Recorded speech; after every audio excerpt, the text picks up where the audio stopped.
El Instituto Nacional de Migración en el ojo del huracán tras lo ocurrido el pasado mes de marzo. Francisco Garduño está bajo la lupa. Además, en Campeche hallaron fosa clandestina con 4 cuerpos sin vida. Esto lo da a conocer la Fiscalía General del Estado. Y el Tribunal Electoral del Poder Judicial de la Federación está a la espera de la resolución de los diputados. ¿Por qué? Aquí se lo platico. La gobernadora de Campeche, Laida Sansores, volvió a firmar el convenio para que la CFE siga otorgando mejores costos de energía eléctrica. ¿Por qué? Quédese conmigo a continuación en Trasfondo.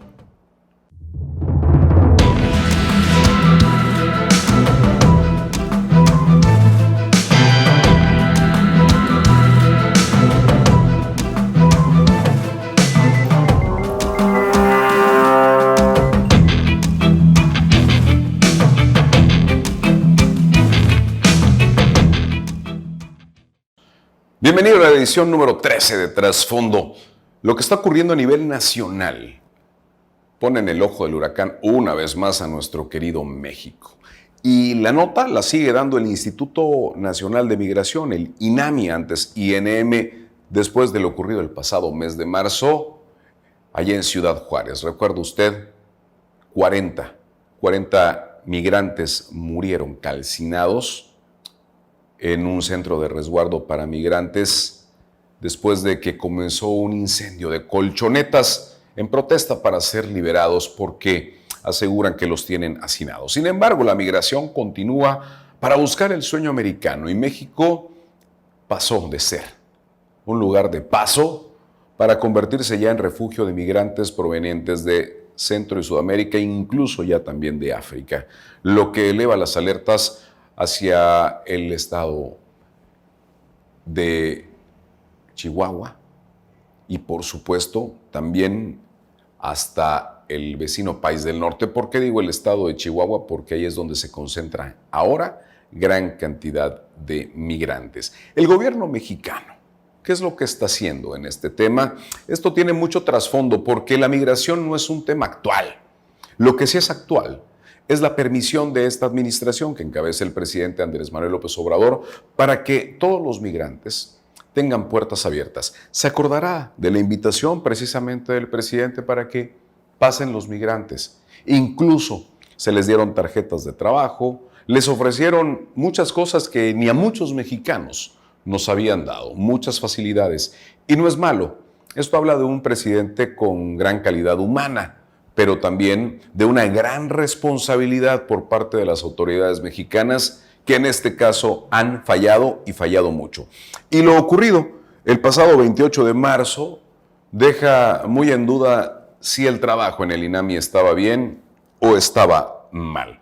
Las imágenes que dieron la vuelta al mundo siguen siendo devastadoras. Devastadoras no solamente para el gobierno mexicano, sino también para los familiares y para los propios ciudadanos de nuestro país. Pero esto ya tuvo repercusiones. Ya hay 3 personas detenidas por lo ocurrido el pasado 28 de marzo allá en Ciudad Juárez. Uno de ellos es Eduardo Apodaca, jefe de recursos materiales del INAMI en Ciudad Juárez. Juan Carlos Mesa Cumplido, coordinador del Grupo Beta Migrantes, y Cecilia Rivera Tena, agente de migración. Pero ¿qué pasa con Francisco Garduño? Francisco Garduño, que es el titular del INAMI a nivel nacional, un hombre cercano al presidente y que además el propio presidente Andrés Manuel López Obrador le ha mostrado sus respetos. Francisco Garduño tendrá que comparecer este 21 de abril ante la Fiscalía General de la República por lo ocurrido. De allá en adelante, la pregunta es, ¿se quedará frente al INAMI pese a lo que dice el presidente? Porque el presidente así se expresa de su amigo Francisco Garduño.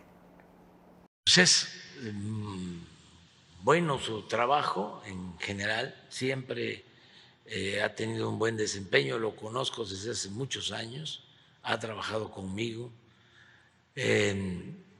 Cuando fui jefe de gobierno y se dio un cambio en la Secretaría de Seguridad Pública, yo lo propuse a él, pero en ese entonces la Secretaría de Seguridad Pública o para nombrar al secretario de Seguridad Pública de la ciudad y al procurador de la ciudad, se necesitaba el consentimiento del presidente. Todavía no tenía estatus de entidad libre, soberana, la Ciudad de México. Entonces, cuando lo propuse, no lo aceptó Fox. Y a partir de ahí entró Marcelo Ebrard a la Secretaría de Seguridad Pública. O sea, y luego, pues, estuvo de subsecretario en la Secretaría de Gobierno,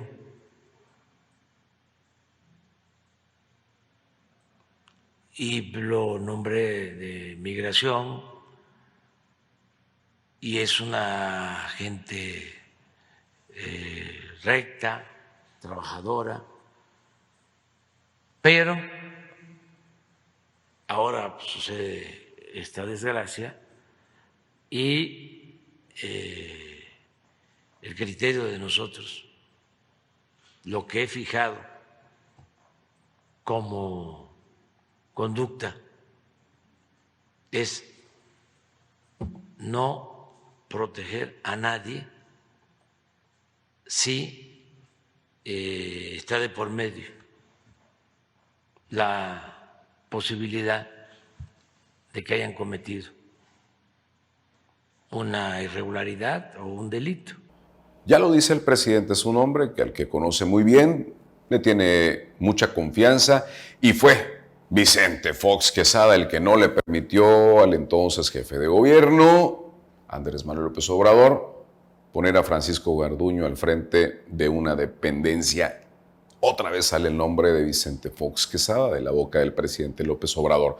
Lo que sí me llama mucho la atención y hay que reconocerle al presidente es que es categórico. Cuando dice, puedo reconocer al funcionario, puedo reconocer a Francisco Garduño como un hombre impoluto quizá, pero en mi gobierno no se le permitirá a ningún funcionario que esté al frente de una dependencia si ha incurrido en algún agravio. Y esto es verdaderamente grave. Creo, sin temor a equivocarme, que en breve tendremos nuevo titular del INAMI. Aquí se lo presentaré en trasfondo. Aquí en Campeche, la seguridad nos da mucho de qué hablar, de pronto a la alta, de pronto a la baja, y lo que sí es que, por primera vez, la Fiscalía General del Estado, a cargo de Renato Sales Heredia, fue quien avisó a los medios de comunicación del hallazgo de una fosa clandestina aquí en la entidad, en China. 4 cuerpos sin vida fueron hallados en esta fosa, ubicada en el tramo carretero Guayamón-Etzna, perteneciente a ese poblado de China, muy cerca de la ciudad capital. Y la Agencia Estatal de Investigaciones o la Vicefiscalía General para la Atención de Delitos de Alto Impacto halló esta fosa derivado de otras investigaciones. ¿Cómo la ve? Investigaban la desaparición de algunas personas el pasado mes de diciembre del 2022. Personas que de pronto ya no estaban en sus casas, ubicados en la colonia La Peña, incluso en San Román. Y entre estas investigaciones llegaron hasta la carretera Guayamón-Etzna. Y allí, escarbando y buscando, tal vez con algún pajarito que les dijo dónde estaba esta fosa, recuperaron 4 cuerpos. Hay que irnos mucho más atrás. Estas personas desaparecidas desde el mes de diciembre, ¿quiénes eran o quiénes son? Por el momento, la Fiscalía ha trasladado los cuerpos al Servicio Médico Forense aquí en la ciudad capital para comenzar el proceso de las pruebas de ADN y todo lo que tenga que llevar la investigación y poder determinar de quiénes se trata. Aparentemente son 4 hombres, 4 personas del sexo masculino quienes fueron halladas allí. Y esto le ha generado también una golpiza una más, a la secretaria de Protección y Seguridad Ciudadana, Marcela Muñoz Martínez, porque hay quienes aseguran que es su culpa, porque pues no hubo seguridad, porque no pusieron atención los y les policías, y esto le genera, insisto una vez más, otra golpiza. Realmente es culpa de Marcela Muñoz Martínez.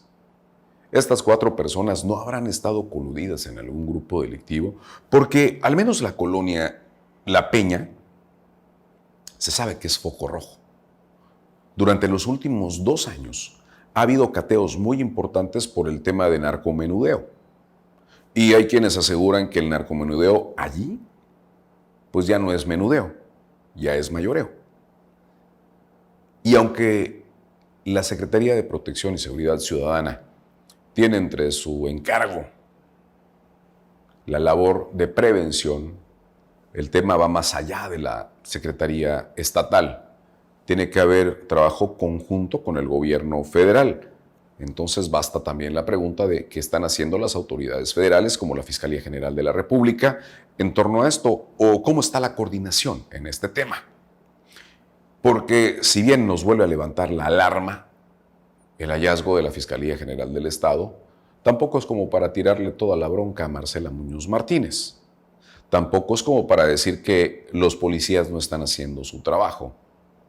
Lo que sí es que hay que trabajar mucho más fuerte para localizar no solamente los focos rojos, sino también para intentar persuadirlos.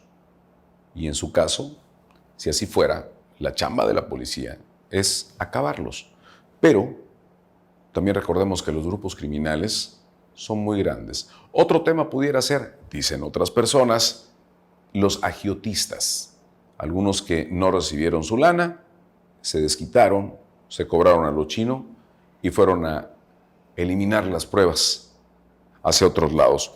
Por lo pronto habrá que esperar qué es lo que dice la Fiscalía General del Estado en torno a quiénes son estas personas, a qué se dedicaban, dónde vivían, si realmente son los desaparecidos de La Peña y de Zamulá, o si tienen que ver con otros casos, que vaya, de ser así, se abriría aún más el proceso de investigación.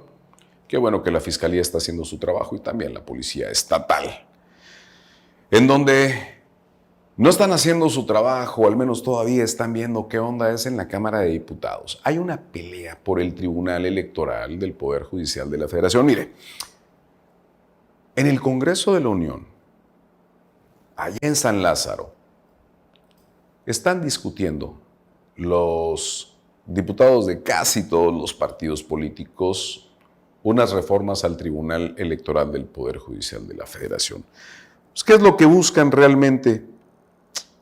Buscan impulsar un proyecto para reducirle las facultades al Tribunal Electoral del Poder Judicial de la Federación. Obviamente, si lo vemos desde el punto de vista político, pues ¿a qué político, presidente de partido, grupo parlamentario, en fin, no le va a gustar reducirle sus atribuciones al Tribunal Electoral? Porque, por ejemplo, el Tribunal Electoral del Poder Judicial de la Federación es el que evitó que el presidente del PRI continuará su mandato más allá de lo que marcan los estatutos de su partido. Es el que evitó que el presidente de Morena, Mario Delgado, continuara al frente del partido sin tener que hacer algún tipo de campaña o elección. Pero entre estas facultades que le están quitando al Tribunal Electoral, también está el tema de la paridad de género, lo cual genera desigualdad después de ver cómo ha ido evolucionando este tema, y a quienes más les pega es a la comunidad lésbico-gay, más que a las mujeres, a la comunidad LGBT. Por eso es importante ver las diferentes voces. La diputada Marta Tagle y la magistrada Otálora han dado a conocer su postura.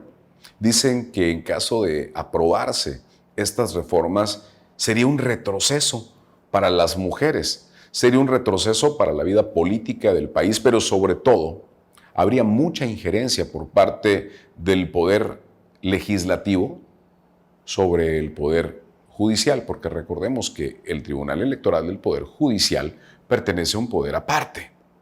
Entonces los diputados podrían determinar muchas cosas que tienen que venir del Poder Judicial. Por eso le digo, no le conviene a nadie. Pero bueno, hay posicionamientos más duros. Escuche usted a una de las diputadas trans de Morena, precisamente, que está enojada por este tema. Hola, ¿qué tal? Mi nombre es Salma Nueva Noruna, mujer orgullosamente trans, y llegué por la acción afirmativa de la diversidad. Por eso esta reforma que se iba a discutir, que se ha estado posponiendo el punto constitucional, esta reforma electoral, les he dicho, les seguiré diciendo que voy en contra. ¿Por qué? Porque es una reforma regresiva. La lucha que hemos tenido a lo largo durante tantos años, que nos ha costado sangre, que nos ha costado lágrimas, sí, que son las acciones afirmativas, las hemos logrado a golpe de sentencia. Es la única manera. ¿Por qué? Porque el Congreso, los partidos nunca han tenido voluntad ni la tendrán. Imagínense, a principio de la legislatura se solicitó baños incluyentes. ¿Y qué ha pasado? Hasta ahorita, en 2 años, no hay baños incluyentes. Eso nos refleja que no hay voluntad. Por eso, no a esta reforma. No podemos permitir una reforma, como lo he estado repitiendo, regresiva. Las acciones afirmativas no se tocan. Por lo tanto, mi voto es en contra. No lo vamos a permitir porque los derechos no son regresivos, son progresivos. Y por eso seguiremos luchando por la dignidad, la dignificación y los derechos de las minorías. No nos van a arrebatar estos derechos que nos han costado décadas y que por fin hemos ido avanzando. Y el único aliado que hemos tenido las minorías han sido los tribunales, el Tribunal Federal Electoral. Y por eso no podemos permitir que les quiten las facultades a los tribunales y al Tribunal Federal Electoral. Y las acciones afirmativas no se tocan, no lo permitiremos. Y hasta que la dignidad se haga costumbre. Ahora bien, me llama mucho la atención que son las diputadas de Morena las que están en contra. 60 de 90 legisladores morenistas no aprueban estas reformas, así lo dice la diputada Irma Juan Carlos. Que yo les estoy comentando ahorita, también se la comentamos a la diputada Leida el día de ayer. Nos vimos con varias compañeras y compañeros de Morena para manifestar esta preocupación, y la diputada Leida nos escuchó y ella llevó este sentir a la Jucopo. Sin embargo, como no se reanudó la sesión, no supimos cuáles fueron los acuerdos de la Jucopo. Sin embargo, nosotros nos mantenemos de que si no se elimina ese párrafo del 41 y 73, pues varios de los que estamos acá firmando no estamos de acuerdo en caminar en los términos que está el dictamen. ¿Y ustedes decir exactamente qué dice ese párrafo? Sí, bueno, el dictamen que está... Bueno, el coordinador de Morena en la Cámara de Diputados, Ignacio Mier Velasco, anunció que Morena, así como los partidos aliados Verde y del Trabajo y la oposición, bueno, así le llaman, PRI, PAN y PRD, acordaron perfeccionar la reforma constitucional al Tribunal Electoral del Poder Judicial de la Federación ante la falta de consenso. Es decir, se van a sentar, se van a echar unos tragos, tal vez, café, whisky. ¿Cómo se llama lo que toman los diputados del PRI? Vodka tamarindo.